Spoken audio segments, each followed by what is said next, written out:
गव्हर्नमेंटने संचार साथी नावाचे एक ऍप्लिकेशन लॉन्च केलेले आहे, ज्याच्यामुळे 1 जानेवारी 2026 पासून तुम्ही मोबाईलमध्ये काय बघताय, कुठं बसून बघताय, कोणाला मेसेज करताय, कोणाला कॉल करताय, याची सगळी इन्फॉर्मेशन गव्हर्नमेंटच्या संचार साथी नावाच्या ऍप्लिकेशन मध्ये स्टोअर होणार आहे.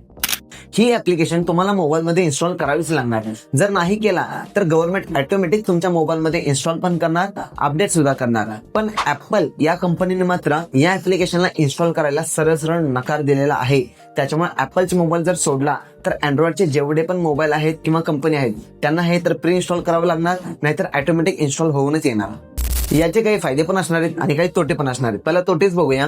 अगोदर लग्नासाठी मुला मुलींची पत्रिका बघितली जायची, पण आता संचार साथीचे ऍप्लिकेशन बघितली जाणार, ज्याच्यामध्ये सगळे कांड करतील की नेमकं यानं काय केलंय किंवा काय नाही केलं.